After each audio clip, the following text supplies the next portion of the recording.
Hi అండి, welcome to my channel happy couple vlogs 143.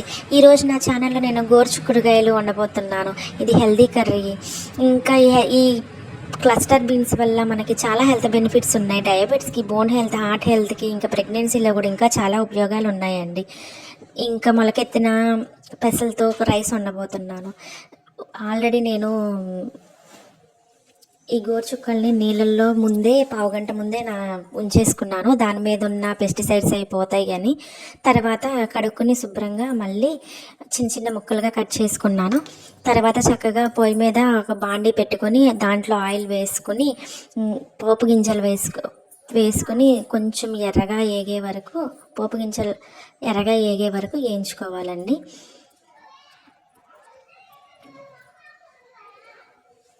గోరుచుక్కులు నేను ముందు ఉడకపెట్టినండి. చక్కగా అలా పావుగంట ఉంచేసుకున్నాం కదండి. ఇలా తాలింపు, పచ్చిమిరకాయలు, నెక్స్ట్ కరివేపాకు అన్నీ వేసుకున్నాక ఆ వాటర్ ఉంటుంది కదండి. ఆల్రెడీ నేను పావుగంట నానబెట్టుకున్నాను కదా, ఆ వాటర్లో ఉండిపోయినాయి కదా, చక్కగా వాటర్ పీల్చేసుకుంటాయి. ఫ్రెష్గా వండేసుకుంటే మనం విడిగా ఉడకబెట్టుకోవాల్సిన అవసరం కూడా ఉండదండి.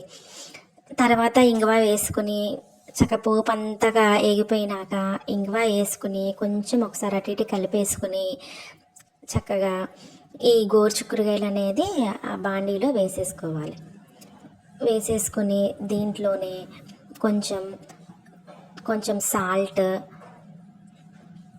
వేసుకోవాలి.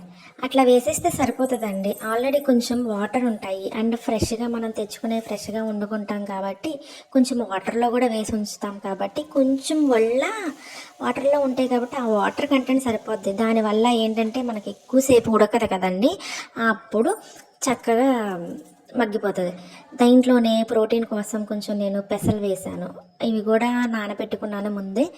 ఉప్పు, పసుపు వేసి పెసలు కూడా కలిపేసాను. ముందే వేసేసుకుని చక్కగా పెట్టేసుకుంటే ఆల్రెడీ వాటర్ కంటెంట్ ఉంటుంది కాబట్టి ఈ పెసల్లోనూ ఉంటుంది వాటర్ కంటెంట్, ఇవి గోరుచిక్కుల్లో కూడా ఉంటుంది. ఈ రెండు చక్కగా ప్లేట్ పెట్టేసుకుంటే చక్కగా మగ్గిపోతుంది. ఆ తర్వాత ఇది నేను వెల్లుల్లి కారం చేసుకున్నానండి. దాంట్లో కొంచెం ఉంచుకున్నాను కర్రీకి.